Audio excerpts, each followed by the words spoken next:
کتنی چاپلوسیاں کرتے کتنے گر گراتے ہو. 1450 سال پہلے آج کا ماحول بیان ہے. بلکہ اب تو ہم دیکھ رہے ہیں جن کے اوپر دینداریوں کا لیبل لگا ہے، جن لوگوں کی داڑیاں سفید ہو چکی، جن کے پیشانیوں پر سجدوں کے نشانات، ان کے نمازی ہونے کی نشانی ہوئے، وہ بھی ان کی بولی ہوئی حالات تبدیل ہو رہے ہیں. قرآن حدیث کہہ رہی ہے تم چاپلوسیاں کرتے ہو، ان کے آگے گر گراتے ہو. اللہ فرماتا ہے ان کے آگے گر گرانے سے کام نہیں بنے گا. ان کی آگے گر گرانے سے دیکھو اپنے مسائل کا حدیث میں کیسے آتے ہیں. آپ کہتے ہو ہمارا حل ہونے کا حدیث میں ہے. قرآن حدیث کی طرف رخ کیا. حدیث سے تو منہ پھیر بیٹھے، حدیث سے تو منہ. کوئی 4 جملے انگلش کے بولتے ایسے مرغوب ہوتے ہیں، لیکن کوئی حدیث پڑھے اس پہ توجہ نہیں. ہم انگریزی کے مخالف نہیں ہیں، ہمارے نبی کا فرمان ہے ہر زبان سیکھو. لیکن آپ سے پوچھتا ہوں اتنے انگریزوں کے غلام ہو کہ 4 جملوں سے متاثر ہو اور حضور کا فرمان کوئی پڑھے تو بلکہ اب تو اتنا ظلم بڑھ گیا جب رسول اللہ کی حدیثوں پر بھی اعتراضات ہوتے ہیں. یہ سب کچھ ہو رہا ہے. تو آقا علیہ السلام فرماتے اللہ نے فرمایا تم وہاں گر گراؤ گے کچھ نہیں ہوگا، تمہارا مسئلہ حل نہیں ہوگا. پھر کیسے؟ اللہ فرماتا ہے ان کے آگے مت گر گراؤ. دیکھو حدیث آ رہی ہے، ان کے آگے مت گر گراؤ.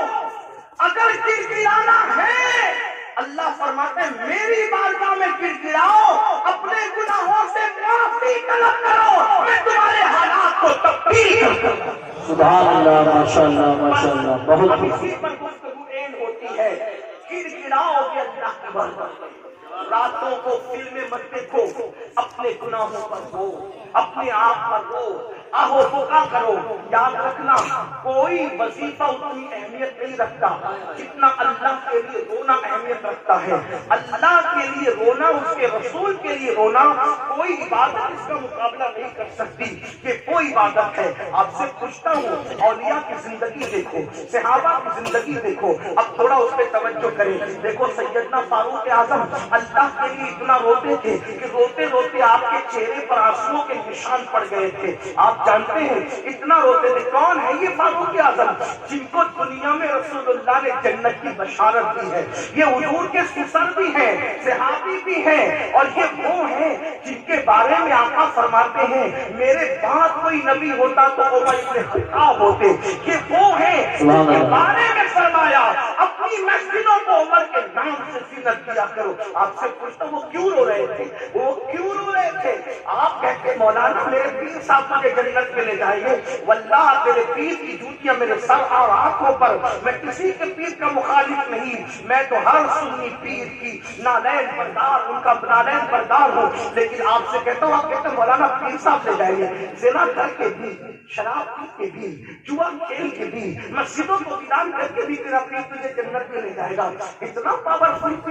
اور عمر بن خطاب کا پیر کون؟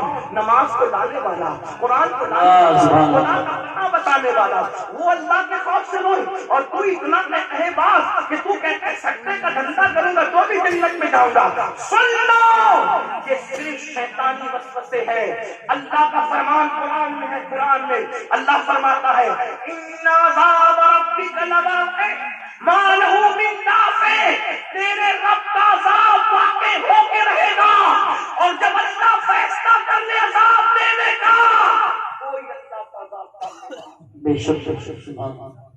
یہ سب شیطانی چکر ہے. میرا عقیدہ یہ ہے پیر بخشوائیں گے، علماء بخشوائیں گے. میرا عقیدہ تو یہاں تک ہے کہ کچا بچہ مسلمان کا دین گیا تو وہ بھی بخشوائے، لیکن جس کو بخشوائے گا اس پہ بات ہے.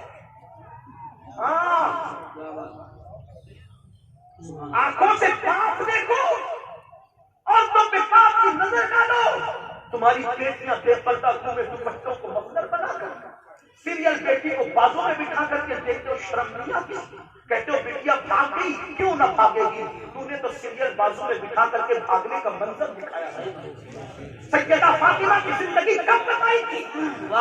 ہم نے کب قناعت سکھائی تھی؟ بیٹیاں وہی بھاگتی ہے جن کی تربیت نہیں ہوتی، ورنہ آج بھی مسلمانوں کی ایسی بیٹیاں ہیں 30-35 سال کی ہو گئی، ان کے سر کے دوپٹوں کو کسی اجنبی مرد نے بھی نہیں گئی۔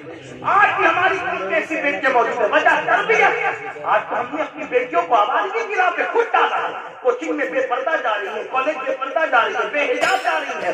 یاد رکھو آگ لگے ایسی ترقی کو جس میں آبرو لٹ جائے، واللہ مسلمان کے لیے آبرو پہلے نمبر پر ایمان کے بعد، اس کے بعد ساری چیزیں ہیں۔ حیرت ہے مسلمانوں کہاں ہو؟ آؤ، اللہ کے رسول علیہ السلام فرماتے، اللہ فرماتے گڑگڑاؤ میری بارگاہ، رو میری بارگاہ، توبہ کرو۔ آقا علیہ السلام کی بارگاہ میں ایک دن ام المومنین سیدہ عائشہ صدیقہ نے پوچھا، آقا کیا کوئی گنہگار بھی جنت میں جائے گا؟ آقا علیہ السلام سے ام المومنین پوچھی، کیا کوئی گنہگار بھی جنت میں جائے گا بے حساب؟ آقا فرماتے ہیں ہاں عائشہ، توجہ کرو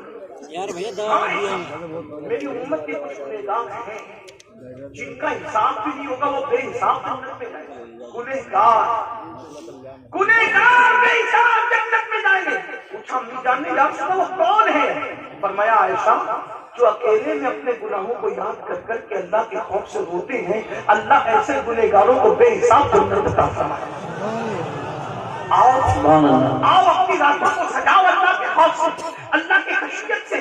آؤ اپنے آنکھوں کے اندر آنسو لاؤ اللہ کے خوف سے، مکھی کے سر کے برابر اگر اللہ کے خوف کی وجہ سے کسی کی آنکھ میں آنسو آتے ہیں، اللہ اس پر جہنم کی آگ حرام فرما دیتا ہے۔ افسوس ہم تو اپنے گناہوں کو یاد کر کے کبھی روتے ہی نہیں، کیونکہ ہم گناہ کو گناہ سمجھتے ہی نہیں۔ ہمارا حال تو یہ کہتے ہم جنت میں نہیں جائیں گے تو کون جائے گا؟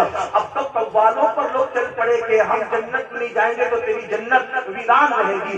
نادان، اللہ کی جنت آج بھی ویران نہیں ہے۔ تو کیا بات